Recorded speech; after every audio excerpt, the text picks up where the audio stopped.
The confidence gap. വിജയവും സന്തോഷവും നിറഞ്ഞ ഒരു ജീവിതം കെട്ടിപ്പടുക്കാൻ നമ്മെ പ്രാപ്തരാക്കുന്നത് എന്താണ്? ഈ ചോദ്യത്തിന് ഭൂരിഭാഗം ആളുകളും നൽകുന്ന ഉത്തരം ഒന്നു തന്നെയായിരിക്കും: ആത്മവിശ്വാസം. ജീവിതത്തിൽ നമ്മൾ ആഗ്രഹിക്കുന്ന കാര്യങ്ങളിലേക്ക് ചുവടുവെക്കാൻ നമ്മെ തടയുന്ന പ്രധാന വില്ലനായി നമ്മൾ കാണുന്നത് ആത്മവിശ്വാസത്തിന്റെ കുറവിനെയാണ്. എനിക്ക് അതിനുള്ള ആത്മവിശ്വാസമില്ല. ആദ്യം എന്റെ പേടിയും സംശയവും മാറട്ടെ, എന്നിട്ടാകാം ബാക്കി കാര്യങ്ങൾ എന്ന് ചിന്തിച്ച് നമ്മളിൽ ഭൂരിഭാഗം പേരും തങ്ങളുടെ സ്വപ്നങ്ങളെയും ആഗ്രഹങ്ങളെയും മാറ്റിവെക്കാറുണ്ട്. എന്നാൽ യഥാർത്ഥത്തിൽ ഈ ആത്മവിശ്വാസക്കുറവ് ഒരു കെണിയാണെന്ന് തിരിച്ചറിയുന്നിടത്താണ് ഡോക്ടർ റസ് ഹാരിസിന്റെ ദ കോൺഫിഡൻസ് ഗ്യാപ്പ് എന്ന പുസ്തകം ആരംഭിക്കുന്നത്. നമ്മുടെ സമൂഹവും പരമ്പരാഗത സെൽഫ് ഹെൽപ്പ് പുസ്തകങ്ങളും നമ്മെ പഠിപ്പിച്ചിരിക്കുന്നത് ഒരു കാര്യം ചെയ്യണമെങ്കിൽ ആദ്യം അതിനുള്ള ആത്മവിശ്വാസം ഉള്ളിൽ വളർത്തിയെടുക്കണമെന്നാണ്. ഭയത്തെയും സംശയങ്ങളെയും പൂർണ്ണമായി തുടച്ചു നീക്കി പോസിറ്റീവായി ചിന്തിച്ചാൽ മാത്രമേ വിജയിക്കാൻ കഴിയൂ എന്ന ധാരണയാണ് നമുക്കുള്ളത്. എന്നാൽ മനസ്സിൽ ഭയവും സംശയവും ഇല്ലാത്ത ഒരു അവസ്ഥയ്ക്കായി കാത്തിരിക്കുന്നത് ഒരിക്കലും വരാത്ത ഒരു വണ്ടിക്കായി റെയിൽവേ സ്റ്റേഷനിൽ കാത്തു നിൽക്കുന്നത് പോലെയാണ്. ഇവിടെയാണ് ആക്സെപ്റ്റൻസ് ആൻഡ് കമ്മിറ്റ്മെന്റ് തെറാപ്പി എന്ന ആധുനിക മനഃശാസ്ത്ര ശാഖയുടെ പ്രസക്തി. ഈ പുസ്തകം മുന്നോട്ട് വയ്ക്കുന്നത് തികച്ചും വ്യത്യസ്തവും വിപ്ലവകരവുമായ ഒരു ആശയമാണ്. ആത്മവിശ്വാസം തോന്നിയതിന് ശേഷം പ്രവർത്തിക്കുകയല്ല വേണ്ടത്, മറിച്ച് ധീരമായി പ്രവർത്തിച്ചു തുടങ്ങുമ്പോഴാണ് ആത്മവിശ്വാസം നമ്മളിലേക്ക് വന്നു ചേരുന്നത്. അതായത് ആത്മവിശ്വാസത്തിന്റെ വികാരം ഉണ്ടാകുന്നതിന് മുൻപ് തന്നെ ആത്മവിശ്വാസത്തോടെയുള്ള പ്രവൃത്തികൾ ചെയ്യാൻ നമ്മൾ ശീലിക്കേണ്ടതുണ്ട്. ഫീലിംഗ് ഓഫ് കോൺഫിഡൻസിന് മുൻപ് ആക്ഷൻ ഓഫ് കോൺഫിഡൻസ് ഉണ്ടാകണം. പേടിയും സംശയവും മനുഷ്യ സഹജമായ വികാരങ്ങളാണ്. അവയെ പൂർണ്ണമായി ഇല്ലാതാക്കാൻ ആർക്കും കഴിയില്ല. മറിച്ച് ആ നെഗറ്റീവ് ചിന്തകളെയും ഭയത്തെയും ഉള്ളിൽ നിലനിർത്തിക്കൊണ്ട് തന്നെ അവയ്ക്ക് നമ്മെ നിയന്ത്രിക്കാൻ അനുവാദം നൽകാതെ നമ്മുടെ ലക്ഷ്യങ്ങളിലേക്ക് എങ്ങനെ മുന്നേറാം എന്നാണ് ഈ പുസ്തകത്തിലൂടെ നമ്മൾ പഠിക്കാൻ പോകുന്നത്. നിങ്ങളുടെ ഭയത്തോട് പോരാടി സമയം കളയുന്നതിന് പകരം അതിനെ സൗമ്യമായി സ്വീകരിക്കാനും നിങ്ങളുടെ മൂല്യങ്ങൾക്കനുസരിച്ച് ജീവിക്കാനും നിങ്ങൾ തയ്യാറാണെങ്കിൽ നിങ്ങളെ തടഞ്ഞു നിർത്തിയിരിക്കുന്ന ആത്മവിശ്വാസത്തിന്റെ വിടവ് മറികടക്കാൻ നിങ്ങൾക്ക് സാധിക്കും. ആക്സെപ്റ്റൻസും കമ്മിറ്റ്മെന്റും ഉണ്ടെങ്കിൽ ആ കോൺഫിഡൻസ് ഗ്യാപ്പിനെ മറികടക്കാം. ഭയത്തിന്റെ തടവറയിൽ നിന്നും പുറത്തു കടന്ന് കൂടുതൽ അർത്ഥവത്തായ ഒരു ജീവിതം നയിക്കാൻ നിങ്ങൾ ആഗ്രഹിക്കുന്നു എങ്കിൽ ആ യാത്രയുടെ ആദ്യ ചുവടുവെപ്പാണ് ഈ പുസ്തകം. ആത്മവിശ്വാസത്തിന്റെ വിടവ്, ദ കോൺഫിഡൻസ് ഗ്യാപ്പ്. ജീവിതത്തിൽ എപ്പോഴെങ്കിലും നമ്മൾ ചെയ്യാൻ ആഗ്രഹിച്ച എന്നാൽ ഉള്ളിലെ ഭയം കാരണം പിന്തിരിഞ്ഞു പോയ കാര്യങ്ങളെക്കുറിച്ച് ചിന്തിച്ചിട്ടുണ്ടോ? ഒരു പുതിയ ജോലിക്ക് അപേക്ഷിക്കുക, പൊതുവേദിയിൽ സംസാരിക്കുക, പ്രണയം തുറന്നു പറയുക, അല്ലെങ്കിൽ ഒരു പുതിയ ബിസിനസ് ആരംഭിക്കുക എന്നിങ്ങനെ പലതുമാകാം അത്. ഇത്തരം സന്ദർഭങ്ങളിൽ നമ്മൾ സ്വയം പറയുന്ന സ്ഥിരം ന്യായീകരണമുണ്ട്: എനിക്കതിനുള്ള ആത്മവിശ്വാസമില്ല. ഉള്ളിലെ ഈ പേടിയും സംശയവും മാറിക്കിട്ടിയാൽ ഞാനത് ഉറപ്പായും ചെയ്യും. നമ്മൾ കരുതുന്നത് നമ്മുടെ പ്രവർത്തനങ്ങൾക്ക് തടസ്സമായി നിൽക്കുന്നത് ഭയമാണെന്നാണ്. എന്നാൽ യഥാർത്ഥത്തിൽ നമ്മെ കെട്ടിയിടുന്നത് ഭയമല്ല, മറിച്ച് ആ ഭയത്തോടുള്ള നമ്മുടെ സമീപനമാണ്. ഇവിടെയാണ് നമ്മൾ കോൺഫിഡൻസ് ഗ്യാപ്പ് എന്ന കെണിയിൽ വീണുപോകുന്നത്. ഭൂരിഭാഗം ആളുകളും വിശ്വസിക്കുന്നത് ഒരു കാര്യം വിജയകരമായി ചെയ്യണമെങ്കിൽ ആദ്യം ഉള്ളിൽ ആത്മവിശ്വാസം നിറയണമെന്നാണ്. എന്നാൽ ആത്മവിശ്വാസത്തിന്റെ പ്രവൃത്തികളാണ് ആദ്യം ഉണ്ടാകേണ്ടത്. ആത്മവിശ്വാസത്തിന്റെ വികാരം പിന്നീട് തനിയെ ഉണ്ടായിക്കൊള്ളും. നിങ്ങൾ സൈക്കിൾ ചവിട്ടാൻ പഠിച്ച കാലം ഓർത്തു നോക്കൂ. ആദ്യം സൈക്കിളിൽ കയറുമ്പോൾ ഉള്ളിൽ ഭയവും വീണുപോകുമോ എന്ന സംശയവും ആയിരുന്നില്ലേ? ആത്മവിശ്വാസം വരാൻ വേണ്ടി നിങ്ങൾ വീട്ടിൽ കാത്തിരുന്നെങ്കിൽ ഒരിക്കലും നിങ്ങൾ സൈക്കിൾ ചവിട്ടാൻ പഠിക്കില്ലായിരുന്നു. പേടിയുണ്ടായിരുന്നിട്ടും നിങ്ങൾ സൈക്കിളിൽ കയറി മുന്നോട്ട് ചവിട്ടി. ആ പ്രവൃത്തിയാണ് പിന്നീട് നിങ്ങളിൽ ആത്മവിശ്വാസം വളർത്തിയത്. ജീവിതത്തിലെ ഏത് കാര്യത്തിലും ഇതേ നിയമമാണ് ബാധകം. ഉള്ളിൽ ഭയവും സംശയവും നിലനിൽക്കുമ്പോൾ തന്നെ നമ്മൾ ചെയ്യാൻ ആഗ്രഹിക്കുന്ന കാര്യത്തിലേക്ക് ചുവടുവെക്കുക എന്നതാണ് ഈ വിടവ് നികത്താനുള്ള ഏക വഴി. ഇരുതല മൂർച്ചയുള്ള വാൾ, ദ ഡബിൾ എഡ്ജ്ഡ് സോർഡ്. നമ്മുടെ മനസ്സ് അത്ഭുതകരമായ ഉപകരണമാണ്. മനുഷ്യരാശിയെ ഭൂമിയിലെ ഏറ്റവും ശക്തരായ ജീവിവർഗമാക്കി മാറ്റിയത് നമ്മുടെ ചിന്താശേഷിയാണ്. എന്നാൽ ഇതേ മനസ്സ് തന്നെയാണ് നമുക്കെതിരെ തിരിയുന്ന ഇരുതല മൂർച്ചയുള്ള വാൾ. ആദിമ മനുഷ്യന്റെ കാലം തൊട്ടേ അപകടങ്ങളിൽ നിന്ന് നമ്മെ രക്ഷിക്കുക എന്നതാണ് പരിണാമപരമായി നമ്മുടെ മനസ്സിന്റെ പ്രധാന ചുമതല. കാട്ടിൽ ജീവിച്ചിരുന്ന കാലത്ത് ഒരു സിംഹത്തെയോ പാമ്പിനെയോ കാണുമ്പോൾ പേടി എന്ന വികാരം ഉണ്ടായാൽ മാത്രമേ മനുഷ്യൻ ഓടി രക്ഷപ്പെടുമായിരുന്നുള്ളൂ. അതുകൊണ്ട് തന്നെ എപ്പോഴും വരാനിരിക്കുന്ന അപകടങ്ങളെ മുൻകൂട്ടി കാണാനും നമ്മളിലെ പോരായ്മകളെക്കുറിച്ച് ഓർമ്മിപ്പിക്കാനും നമ്മുടെ മനസ്സിന് പ്രത്യേക കഴിവുണ്ട്. ഇന്നത്തെ ആധുനിക ലോകത്ത് കാട്ടുജീവികളുടെ ഭീഷണി ഇല്ലെങ്കിലും നമ്മുടെ മനസ്സ് ഇപ്പോഴും ആ പഴയ അപകട മുന്നറിയിപ്പ് സംവിധാനത്തിലാണ് പ്രവർത്തിക്കുന്നത്. ഓഫീസ് മീറ്റിംഗിൽ സംസാരിക്കാൻ എഴുന്നേൽക്കുമ്പോൾ മനസ്സ് പറയും, നീ വിഡ്ഢിയാകും, എല്ലാവരും നിന്നെ നോക്കി ചിരിക്കും. ഒരു പുതിയ പരീക്ഷണത്തിന് മുതിരുമ്പോൾ മനസ്സ് ഓർമ്മിപ്പിക്കും, നിനക്കിതിന് കഴിയില്ല, മുൻപും നീ പരാജയപ്പെട്ടിട്ടുണ്ട്. മനസ്സിന്റെ ഈ സ്വഭാവം സ്വാഭാവികമാണ്. എന്നാൽ പ്രശ്നം ആരംഭിക്കുന്നത് മനസ്സ് പറയുന്ന ഈ നെഗറ്റീവ് കഥകളെല്ലാം പൂർണ്ണ സത്യമാണെന്ന് നമ്മൾ വിശ്വസിക്കാൻ തുടങ്ങുമ്പോഴാണ്. ഈ ഇരുതല മൂർച്ചയുള്ള വാളിന്റെ ഒരു വശം നമ്മെ സംരക്ഷിക്കുമ്പോൾ മറുപുറം നമ്മുടെ വളർച്ചയെ തടയുകയും നമ്മെ ഭയത്തിന്റെ തടവുകാരാക്കുകയും ചെയ്യുന്നു. നമ്മളിൽ എല്ലാവരിലും ഉള്ള addict, the addicts in all of us. ലഹരി വസ്തുവിന് അടിമയായ ഒരു വ്യക്തിയെക്കുറിച്ച് ആലോചിക്കുക. താത്കാലികമായ ആശ്വാസത്തിനു വേണ്ടിയാണ് അവർ ആ ലഹരി തേടിപ്പോകുന്നത്. എന്നാൽ ദീർഘകാല അടിസ്ഥാനത്തിൽ അതവരുടെ ജീവിതം നശിപ്പിക്കുന്നു. ഡോക്ടർ റസ് ഹാരിസ് പറയുന്നത് നമ്മളിലെല്ലാം ഒരു തരം അഡിക്റ്റ് ഒളിഞ്ഞിരിപ്പുണ്ടെന്നതാണ്. നമ്മൾ അടിമപ്പെട്ടിരിക്കുന്നത് കെമിക്കൽ ലഹരികൾക്കല്ല, മറിച്ച് താത്കാലിക ആശ്വാസത്തിനാണ്, ഇമ്മീഡിയറ്റ് റിലീഫ്. ഉള്ളിൽ ഭയമോ അസ്വസ്ഥതയോ ഉണ്ടാകുമ്പോൾ അതിൽ നിന്ന് ഉടനടി രക്ഷപ്പെടാൻ നമ്മൾ ചില വഴികൾ തേടും. ഉദാഹരണത്തിന്, ഒരു പ്രസംഗം നടത്തുന്നതിൽ നിന്ന് തന്ത്രപൂർവം ഒഴിഞ്ഞു മാറുക, പരാജയപ്പെടുമെന്ന് പേടിച്ച് പുതിയ അവസരങ്ങൾ നിരസിക്കുക, മനസ്സിലെ വിഷമം മാറ്റാൻ അമിതമായി സോഷ്യൽ മീഡിയ ഉപയോഗിക്കുകയോ ഭക്ഷണം കഴിക്കുകയോ ചെയ്യുക. ഈ പ്രവൃത്തികൾ ചെയ്യുമ്പോൾ ആ നിമിഷം നമുക്ക് വലിയൊരു ആശ്വാസം ലഭിക്കും. അതുകൊണ്ടാണ് നമ്മൾ ഇതിനടിമപ്പെടുന്നത്. ഭയമുണ്ടാക്കുന്ന സാഹചര്യത്തിൽ നിന്ന് ഒളിച്ചോടിയതുകൊണ്ട് ആ സമയത്ത് സമാധാനം കിട്ടും. എങ്കിലും കുറച്ചു കഴിയുമ്പോൾ നമ്മൾ കൂടുതൽ നിരാശരാകും. നമ്മുടെ സ്വപ്നങ്ങൾ അകന്നുപോകും. സ്വയം ബഹുമാനം നഷ്ടപ്പെടും. താത്കാലിക ആശ്വാസം എന്ന ഈ ലഹരി നമ്മെ നിഷ്ക്രിയത്വത്തിന്റെ വലിയൊരു കുഴിയിലേക്കാണ് തള്ളിയിടുന്നത്. ഭയത്തെ മെരുക്കൽ. അങ്ങനെയെങ്കിൽ ഈ ഭയത്തെ എങ്ങനെയാണ് നമ്മൾ നേരിടേണ്ടത്? ഭൂരിഭാഗം പേരും ചെയ്യുന്നത് ഭയത്തോട് യുദ്ധം ചെയ്യുകയാണ്. പോസിറ്റീവ് ചിന്തകൾ കൊണ്ട് ഭയത്തെ അടിച്ചമർത്താൻ നോക്കും, അല്ലെങ്കിൽ മനസ്സിനെ നിർബന്ധിച്ച് ശാന്തമാക്കാൻ ശ്രമിക്കും. എന്നാൽ നമ്മൾ എത്രത്തോളം ഭയത്തോട് പോരാടുന്നുവോ അത്രത്തോളം അത് ശക്തമായി തിരിച്ചടിക്കും. ചെളിയിൽ താഴ്ന്നുപോയ വ്യക്തി രക്ഷപ്പെടാൻ വേണ്ടി കൈകാലിട്ടടിച്ചാൽ കൂടുതൽ ആഴത്തിലേക്ക് താഴ്ന്നു പോകുന്നത് പോലെയാണ് ഇത്. ഈ പുസ്തകം മുന്നോട്ട് വെക്കുന്ന വഴി ആക്സെപ്റ്റൻസ് അല്ലെങ്കിൽ സ്വീകരിക്കൽ ആണ്. ഭയത്തെ ഒരു ശത്രുവായി കണ്ട് ഓടിച്ചുവിടാൻ ശ്രമിക്കുന്നതിന് പകരം അതിനെ നമ്മുടെ ശരീരത്തിന്റെ ഒരു സ്വാഭാവിക പ്രതികരണമായി കാണുക.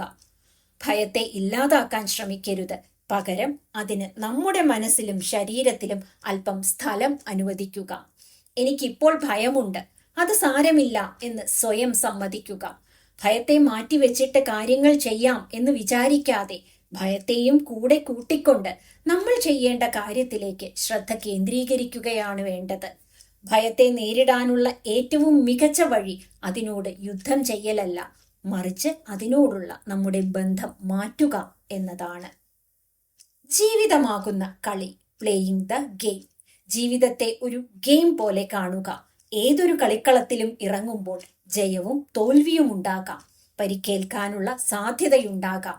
പരിക്കേൽക്കുമെന്ന് ഭയന്ന് ഗാലറിയിൽ ഇരിക്കുന്ന ഒരാൾക്ക് ഒരിക്കലും കളിയുടെ ആവേശം ആസ്വദിക്കാനോ വിജയിക്കാനോ കഴിയില്ല. നമ്മളിൽ പലരും ജീവിതത്തിൽ വെറും കാണികളായി ഒതുങ്ങിപ്പോകുകയാണ്. പരാജയപ്പെടുമോ എന്ന പേടി കാരണം നമ്മൾ കളിക്കളത്തിലേക്ക് ഇറങ്ങുന്നതേയില്ല. യഥാർത്ഥ ആത്മവിശ്വാസം ഒരിക്കലും പരാജയപ്പെടില്ല എന്ന ചിന്തയല്ല, മറിച്ച് പരാജയപ്പെട്ടാലും വീണ്ടും എഴുന്നേൽക്കാൻ എനിക്ക് കഴിയും എന്ന വിശ്വാസമാണ്. കളിക്കളത്തിൽ ഇറങ്ങുമ്പോൾ നിങ്ങളുടെ ഉള്ളിൽ ഭയമുണ്ടാകും, സംശയമുണ്ടാകും. അതെല്ലാം കളിയുടെ ഭാഗമാണ്. ആ വികാരങ്ങളെല്ലാം ഉള്ളിൽ വെച്ചുകൊണ്ട് തന്നെ കളി തുടരുക. നിങ്ങളുടെ മൂല്യങ്ങൾ എന്താണോ, നിങ്ങൾക്ക് ജീവിതത്തിൽ എന്താണോ പ്രധാനം, അതിനുവേണ്ടി കളത്തിലിറങ്ങി പോരാടുക. ആത്മവിശ്വാസത്തിന്റെ പ്രവൃത്തികളാണ് ആദ്യം ഉണ്ടാകുന്നത്. വികാരങ്ങൾ പിന്നാലെ വരും. യഥാർത്ഥ ആത്മവിശ്വാസം എന്നത് ഭയത്തിന്റെ അഭാവമല്ല, മറിച്ച് ഭയത്തോടുള്ള ധീരമായ പ്രതികരണമാണ്. നെഗറ്റീവ് ചിന്തകൾ സ്വാഭാവികമാണ്. അവയോട് പോരാടാതെ അവയെ സ്വീകരിക്കാൻ പഠിക്കുക. താത്കാലിക ആശ്വാസത്തിന് പിന്നാലെ പോകാതെ ദീർഘകാല മൂല്യങ്ങൾക്ക് വേണ്ടി പ്രവർത്തിക്കുക. നിങ്ങളുടെ ഉള്ളിലെ ഭയം നിങ്ങളെ നിയന്ത്രിക്കുന്ന അവസ്ഥയിൽ നിന്നും നിങ്ങൾ നിങ്ങളുടെ ജീവിതത്തെ നയിക്കുന്ന അവസ്ഥയിലേക്കുള്ള മാറ്റത്തിന്റെ തുടക്കമാണിത്. ഇരുതല മൂർച്ചയുള്ള വാൾ, ചിന്തകളുടെ കെണി തിരിച്ചറിയുക. നമ്മുടെ മനസ്സ് ലോകത്തിലെ ഏറ്റവും മികച്ച ഒരു റേഡിയോ സ്റ്റേഷൻ പോലെയാണ്. അതിന് 24 മണിക്കൂറും നിർത്താതെ സംസാരിച്ചു കൊണ്ടിരിക്കാൻ കഴിയും. എന്നാൽ പ്രശ്നം എന്തെന്നാൽ ഈ റേഡിയോയിൽ വരുന്ന ഭൂരിഭാഗം വാർത്തകളും നെഗറ്റീവോ നമ്മളെ ഭയപ്പെടുത്തുന്നതോ ആയിരിക്കും. ഒരു പുതിയ വെല്ലുവിളി ഏറ്റെടുക്കാൻ പോകുമ്പോൾ മനസ്സ് ഉടൻ തന്നെ അതിന്റെ കമന്ററി ബോക്സ് തുറക്കും.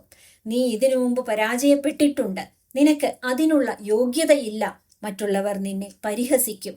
നമ്മൾ ഈ ചിന്തകളെ മാറ്റാൻ എത്ര ശ്രമിച്ചാലും മനസ്സ് പുതിയ പുതിയ കാരണങ്ങൾ കണ്ടെത്തിക്കൊണ്ടേയിരിക്കും.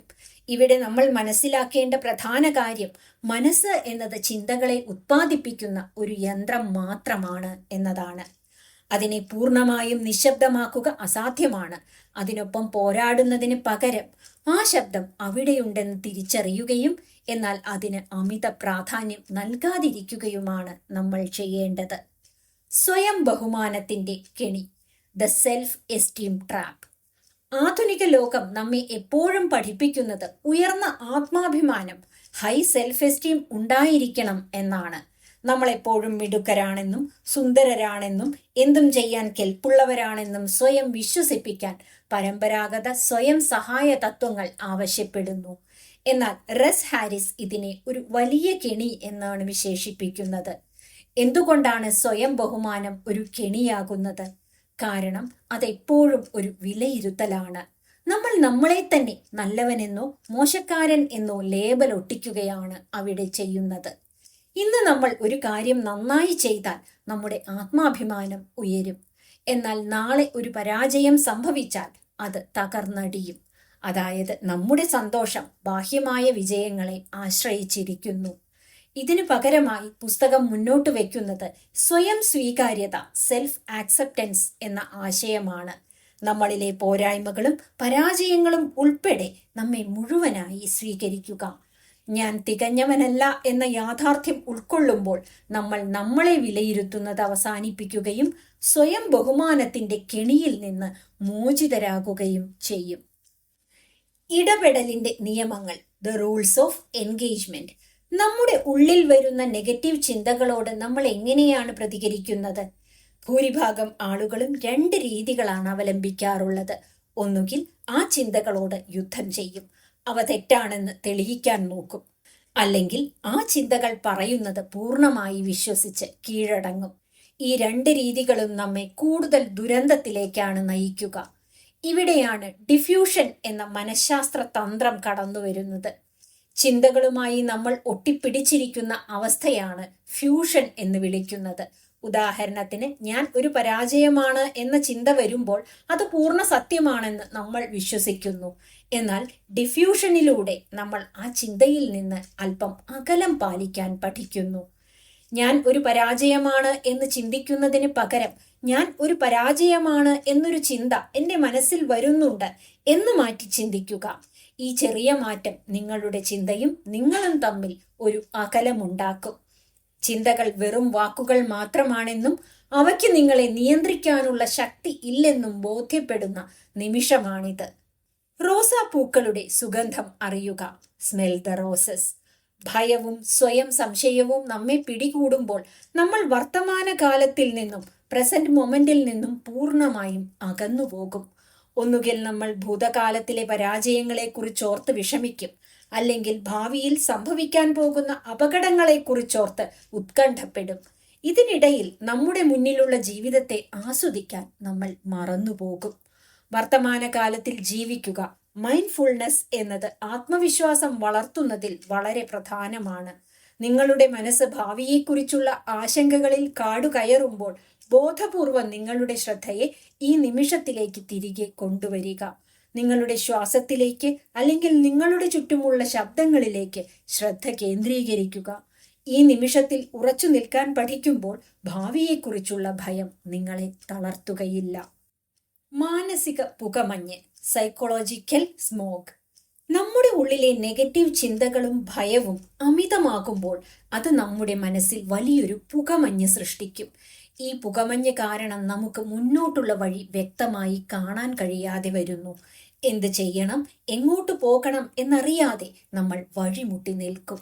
ഈ മാനസിക പുകമഞ്ഞിനെ മാറ്റാനുള്ള വഴി ചിന്തകളെ ഇല്ലാതാക്കാൻ ശ്രമിക്കലല്ല, മറിച്ച് പുകമഞ്ഞ് അവിടെയുണ്ടെന്ന് മനസ്സിലാക്കിക്കൊണ്ട് തന്നെ നമ്മുടെ മൂല്യങ്ങൾക്ക്, വാല്യൂസിനനുസരിച്ച് മുന്നോട്ട് നടക്കുക എന്നതാണ്.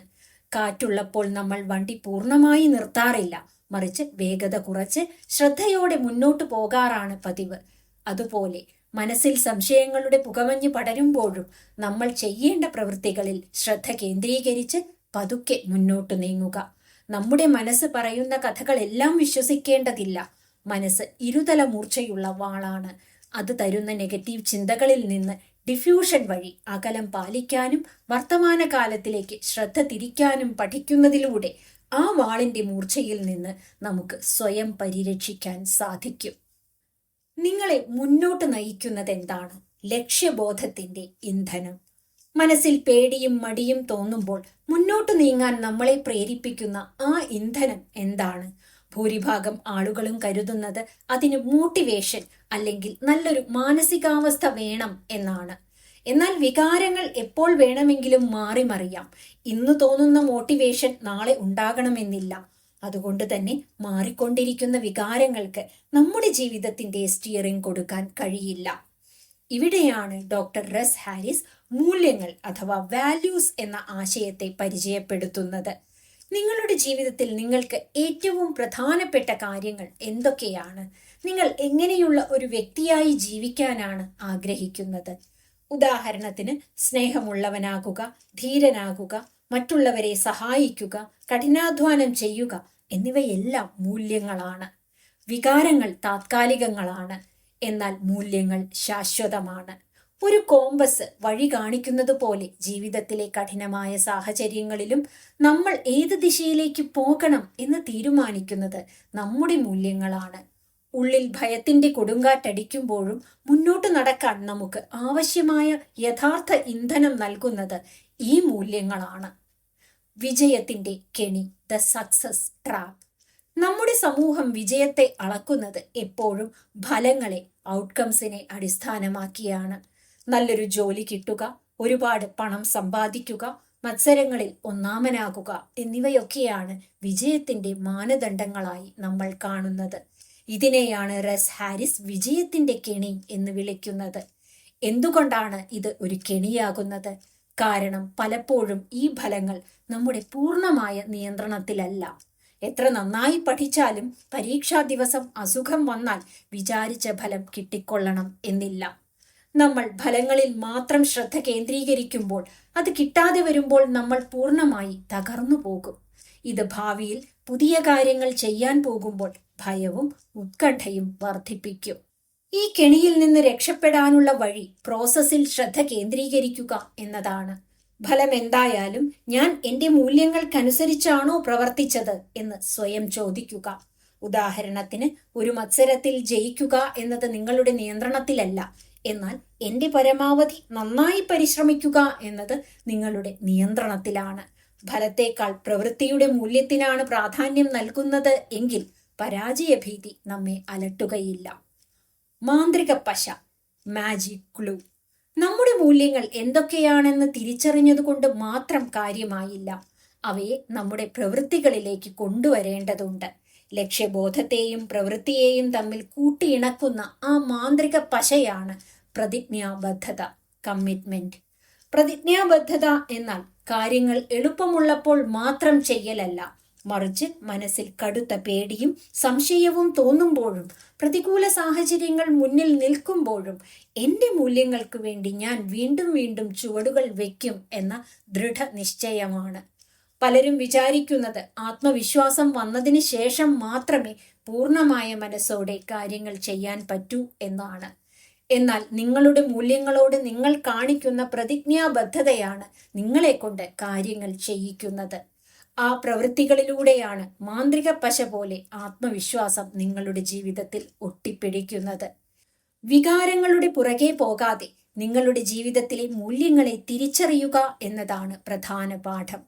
ഫലത്തെക്കുറിച്ചോർത്ത് ഭയപ്പെടാതെ ഓരോ നിമിഷവും നിങ്ങളുടെ മൂല്യങ്ങൾക്കനുസരിച്ച് ജീവിക്കാൻ പ്രതിജ്ഞാബദ്ധരാകുമ്പോൾ ആത്മവിശ്വാസത്തിന്റെ വിടവ് തനിയെ ഇല്ലാതാകുന്നു. ഭയത്തെ മെരുക്കൽ, ഉത്കണ്ഠയോട് സൗഹൃദം സ്ഥാപിക്കുക. ഭയം എപ്പോഴും നമ്മുടെ ജീവിതത്തെ പിന്നോട്ട് വലിക്കുന്ന ഒരു വില്ലനാണെന്നാണ് നമ്മൾ ചിന്തിക്കാറുള്ളത്. ഭയം തോന്നുമ്പോൾ നമ്മൾ ഒന്നുകിൽ അതിൽ നിന്ന് ഓടിയൊളിക്കാൻ ശ്രമിക്കും, ഫ്ലൈറ്റ്, അല്ലെങ്കിൽ അതിനോട് കഠിനമായി പോരാടും, ഫൈറ്റ്. റസ് ഹാരിസ് ഇതിനെയാണ് ഭയത്തിന്റെ കെണി എന്ന് വിളിക്കുന്നത്. കാരണം നമ്മൾ ഭയത്തോട് എത്രത്തോളം പോരാടുന്നുവോ അത്രത്തോളം അത് നമ്മുടെ ശരീരത്തിലും മനസ്സിലും ആഴത്തിൽ വേരൂന്നു. ഉദാഹരണത്തിന്, ഒരു വേദിയിൽ സംസാരിക്കാൻ കയറുമ്പോൾ നിങ്ങളുടെ ഉള്ളിൽ ഭയം വരുന്നു എന്ന് കരുതുക. ആ ഭയത്തെ ഇല്ലാതാക്കാൻ നിങ്ങൾ എത്രത്തോളം ശാഠ്യം പിടിക്കുന്നുവോ അത്രത്തോളം നിങ്ങളുടെ ശ്രദ്ധ മുഴുവൻ ആ ഭയത്തിലേക്ക് മാത്രമായി ചുരുങ്ങും. പേടിക്കാൻ പാടില്ല എന്ന് നമ്മൾ സ്വയം നിർബന്ധിക്കുമ്പോൾ ആ ചിന്ത തന്നെ കൂടുതൽ ഉത്കണ്ഠയിലേക്ക് നമ്മെ നയിക്കും. ഭയത്തെ ഒരു ശത്രുവായി കാണുന്നിടത്തോളം കാലം നമ്മൾ ഈ കെണിയിൽ കിടന്ന് കറങ്ങിക്കൊണ്ടേയിരിക്കും.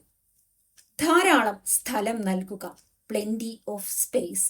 ഭയത്തിന്റെ കെണിയിൽ നിന്ന് പുറത്തു കടക്കാനുള്ള വഴി അതിനോട് യുദ്ധം ചെയ്യലല്ല, മറിച്ച് അതിന് സ്ഥലം നൽകുക, മേക്കിംഗ് റൂം എന്നതാണ്. ഇതിനെയാണ് ആക്സെപ്റ്റൻസ് ആൻഡ് കമ്മിറ്റ്മെന്റ് തെറാപ്പിയിൽ വിപുലീകരണം, എക്സ്പാൻഷൻ എന്ന് വിളിക്കുന്നത്. ഭയം വരുമ്പോൾ ശാരീരികമായി നമുക്ക് ചില അസ്വസ്ഥതകൾ ഉണ്ടാകാറുണ്ട്. നെഞ്ചിടിപ്പ് കൂടുക, വിയർക്കുക, വയറ്റിൽ ഉരുണ്ടുകയറ്റം പോലെ തോന്നുക, ശ്വാസമെടുക്കാൻ ബുദ്ധിമുട്ടുക എന്നിവയൊക്കെ സ്വാഭാവികമാണ്.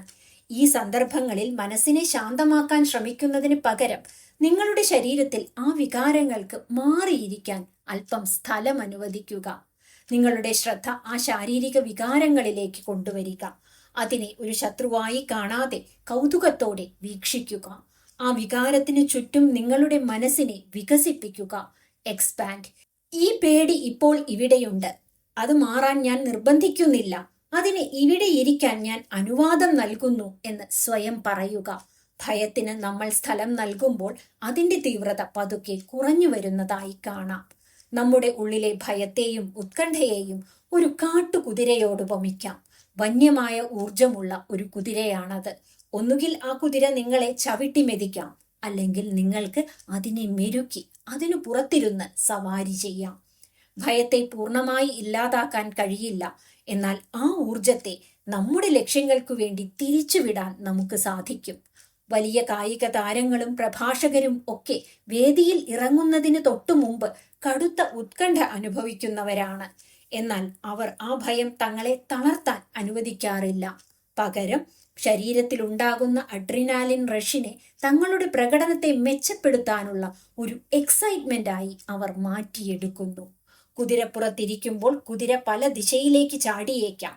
അതുപോലെ ഭയം വരുമ്പോൾ മനസ്സും പല ചിന്തകളിലേക്ക് കാടുകയറും. കുതിരയുടെ കടിഞ്ഞാൺ പിടിക്കുന്നത് പോലെ നിങ്ങളുടെ വർത്തമാനകാല പ്രവൃത്തികളിൽ ശ്രദ്ധയുറപ്പിച്ചു നിർത്തുക. ഭയത്തെ തള്ളിക്കളയാതെ അതിന്റെ പുറത്തു കയറി നിങ്ങളുടെ മൂല്യങ്ങളുടെ ദിശയിലേക്ക് സവാരി ചെയ്യാൻ പഠിക്കുന്നതാണ് യഥാർത്ഥ ആത്മവിശ്വാസം. ആത്മവിശ്വാസം പ്രവൃത്തി പഥത്തിൽ. ഭൂതകാലത്തെ പർവ്വതീകരിക്കുക എന്നത് നമ്മുടെ മനസ്സിന്റെ ഒരു പ്രത്യേക സ്വഭാവമാണ്. പലപ്പോഴും നമ്മൾ പുതിയൊരു കാര്യത്തിന് മുതിരുമ്പോൾ മനസ്സ് പഴയ ഓർമ്മകളിലേക്ക് വഴിമാറും. പണ്ട് എനിക്ക് എത്ര ധൈര്യമുണ്ടായിരുന്നു, അന്ന് കാര്യങ്ങൾ എത്ര എളുപ്പമായിരുന്നു എന്നൊക്കെ ചിന്തിച്ച് നമ്മൾ ഇപ്പോഴത്തെ സാഹചര്യത്തെ കൂടുതൽ വഷളാക്കും. എന്നാൽ ഭൂതകാലം ഒരിക്കലും തിരികെ വരില്ല. പഴയ ഓർമ്മകളിൽ ജീവിക്കുന്നത് നിലവിലെ വെല്ലുവിളികളെ നേരിടാൻ നമ്മെ സഹായിക്കുകയുമില്ല. കഴിഞ്ഞുപോയ കാലത്തെക്കുറിച്ചുള്ള ആവലാതികൾ മാറ്റിവെച്ച് നിങ്ങളുടെ കയ്യിലുള്ള ഈ നിമിഷത്തിൽ നിന്ന് എങ്ങനെ കളി തുടങ്ങി മുന്നോട്ടു പോകാം എന്നാണ് ഇവിടെ ചിന്തിക്കേണ്ടത്. സത്യമോ അസത്യമോ, ട്രൂ ഓർ ഫാൾസ്. നമ്മുടെ ഉള്ളിൽ വരുന്ന നെഗറ്റീവ് ചിന്തകൾ, എനിക്കതിന് കഴിയില്ല, ഞാൻ പരാജയപ്പെടും തുടങ്ങിയവ സത്യമാണോ അതോ അസത്യമാണോ എന്ന് തർക്കിക്കാൻ നമ്മൾ ഒരുപാട് സമയം കളയാറുണ്ട്. എന്നാൽ റസ് ഹാരിസ് പറയുന്നത് ആ ചിന്തകൾ സത്യമാണോ അസത്യമാണോ എന്നത് ഇവിടെ പ്രസക്തമേ അല്ല എന്നാണ്.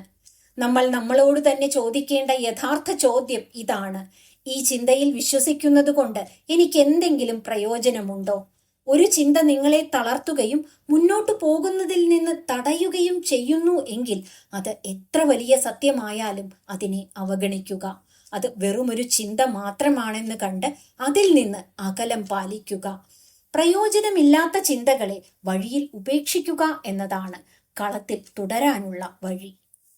പ്രചോദനത്തിന്റെ കെണി, ദ മോട്ടിവേഷൻ ട്രാപ്പ്.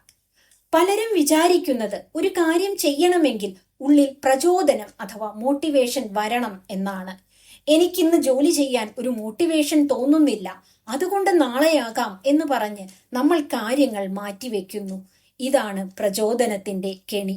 പ്രചോദനം എന്നതൊരു കാറ്റിനെ പോലെയാണ്, അതെപ്പോൾ വേണമെങ്കിലും മാറി മറിയാം. യഥാർത്ഥത്തിൽ പ്രവൃത്തിയാകണം പ്രചോദനത്തിനു മുമ്പ് ഉണ്ടാകേണ്ടത്. നിങ്ങൾ മടിയും പേടിയും മാറ്റിവെച്ച് ഒരു കാര്യം ചെയ്യാൻ തുടങ്ങി ആദ്യത്തെ 5 മിനിറ്റ് കഴിയുമ്പോൾ ആ പ്രവൃത്തിയിൽ നിന്ന് തന്നെ നിങ്ങൾക്ക് മുന്നോട്ട് പോകാനുള്ള പ്രചോദനം ലഭിക്കും. പ്രചോദനം വരാൻ കാത്തു നിൽക്കാതെ പ്രവൃത്തിയിലേക്ക് കടക്കുക. സ്വയം സ്വീകാര്യതയുടെ ശക്തി, the power of self acceptance. പരാജയപ്പെടുമ്പോൾ നമ്മൾ നമ്മളോട് തന്നെ വളരെ ക്രൂരമായി പെരുമാറാറുണ്ട്. സ്വയം കുറ്റപ്പെടുത്തുകയും ശപിക്കുകയും ചെയ്യും. എന്നാൽ യഥാർത്ഥ ആത്മവിശ്വാസം വളരുന്നത് നമ്മളോട് തന്നെ കരുണ കാണിക്കുമ്പോഴാണ്. നിങ്ങളുടെ ഏറ്റവും അടുത്ത സുഹൃത്ത് പരാജയപ്പെടുമ്പോൾ നിങ്ങൾ അവരെ ആശ്വസിപ്പിക്കാറില്ലേ? അതുപോലെ നിങ്ങളിലെ പോരായ്മകളെയും തെറ്റുകളെയും പരാജയങ്ങളെയും സ്നേഹത്തോടെ സ്വീകരിക്കുക. തോൽവികൾ ഉണ്ടാകുമ്പോൾ സ്വയം തളർത്താതെ ഞാൻ മനുഷ്യനാണ്, എനിക്ക് തെറ്റുകൾ പറ്റാം എന്ന് സമ്മതിക്കാനുള്ള ആർജവമാണ് സ്വയം സ്വീകാര്യത. ഇതാണ് പ്രതിസന്ധികളിൽ വീണു പോകുമ്പോൾ പെട്ടെന്ന് എഴുന്നേൽക്കാനുള്ള ആന്തരിക ശക്തി നൽകുന്നത്. ജീവിതം ഒറ്റത്തവണ കൊണ്ട് ജയിച്ചു തീർക്കേണ്ട ഒരു മത്സരമല്ല, തുടർച്ചയായ ഒരു യാത്രയാണ്. നമ്മൾ ഒരിക്കലും പെർഫെക്റ്റ് ആകാൻ ശ്രമിക്കേണ്ടതില്ല. ഇന്നലത്തേക്കാൾ 1% മെച്ചപ്പെടാൻ സാധിക്കുന്നുണ്ടോ എന്ന് മാത്രം നോക്കുക. ചെറിയ ചെറിയ ചുവടുവെപ്പുകളാണ് വലിയ മാറ്റങ്ങൾ ഉണ്ടാക്കുന്നത്. ജീവിതത്തിൽ നമ്മൾ ലക്ഷ്യം വെച്ച ഒരു കൊടുമുടി കീഴടക്കി കഴിഞ്ഞാൽ യാത്ര അവിടെ അവസാനിക്കുന്നില്ല. അടുത്ത മൂല്യങ്ങളിലേക്ക്, അടുത്ത വെല്ലുവിളികളിലേക്ക് നമ്മൾ കണ്ണു നടേണ്ടതുണ്ട്. നമ്മുടെ ഉള്ളിലെ ഭയവും സംശയവും അവസാന ശ്വാസം വരെ നമ്മളോടൊപ്പം ഉണ്ടാകും. മനസ്സ് അതിൻ്റെ ജോലി ചെയ്തുകൊണ്ടേയിരിക്കും. എന്നാൽ അതിനർത്ഥം നമുക്ക് ആത്മവിശ്വാസത്തോടെ ജീവിക്കാൻ കഴിയില്ല എന്നല്ല. ഭയത്തിന്റെ സാന്നിധ്യത്തിലും നമ്മുടെ മൂല്യങ്ങൾ ഉയർത്തിപ്പിടിച്ച് പൂർണ്ണ മനസ്സോടെ ജീവിതമാകുന്ന കളിക്കളത്തിൽ ഇറങ്ങിക്കളിക്കുക. കളി അവസാന നിമിഷം വരെ തുടർന്നുകൊണ്ടേയിരിക്കുക. ആത്മവിശ്വാസം എന്നത് ഭയമില്ലാത്ത അവസ്ഥയല്ല, അത് ഭയത്തോടൊപ്പം തന്നെ ധീരമായി ജീവിക്കാനുള്ള കലയാണ്. മനസ്സിന്റെ കെണികളെ തിരിച്ചറിഞ്ഞ് വർത്തമാനകാലത്തിൽ ഉറച്ചുനിന്ന് ഭയത്തിന് സ്ഥലം നൽകി സ്വന്തം മൂല്യങ്ങൾക്ക് വേണ്ടി പ്രതിജ്ഞാബദ്ധതയോടെ പ്രവർത്തിക്കുമ്പോൾ നമ്മൾ ആത്മവിശ്വാസത്തിന്റെ വിടവ് എന്നേക്കുമായി മറികടക്കുന്നു. ജീവിതമാകുന്ന കളിക്കളത്തിൽ വെറും കാണികളായി ഗാലറിയിൽ ഇരിക്കാതെ പരാജയഭീതിയെ മറികടന്ന് കളത്തിലിറങ്ങി കളിക്കുക എന്നതാണ് പ്രധാനം. പ്രവൃത്തിയാണ് ആദ്യം ഉണ്ടാകേണ്ടത്. അതിന്റെ ഫലമായി ആത്മവിശ്വാസം നമ്മളിലേക്ക് തനിയെ എത്തിച്ചേരും. ഈ പുസ്തകം മുന്നോട്ട് വയ്ക്കുന്ന ആശയങ്ങൾ ജീവിതത്തിൽ പകർത്തിയാൽ ഭയത്തിന്റെ തടവറയിൽ നിന്ന് പുറത്തു കടന്ന് കൂടുതൽ അർത്ഥവത്തായ വിജയകരമായ ഒരു ജീവിതം കെട്ടിപ്പടുക്കാൻ ഏതൊരാൾക്കും സാധിക്കും. മനസ്സിന്റെ ചങ്ങലകളെ പൊട്ടിച്ചെറിഞ്ഞ് മുന്നോട്ട് കുതിക്കാനുള്ള ശക്തമായൊരു ഓർമ്മപ്പെടുത്തലാണ് ഈ പുസ്തകം. ഇതുപോലുള്ള വീഡിയോകൾക്കായി ഈ ചാനൽ സബ്സ്ക്രൈബ് ചെയ്യുമല്ലോ. നന്ദി.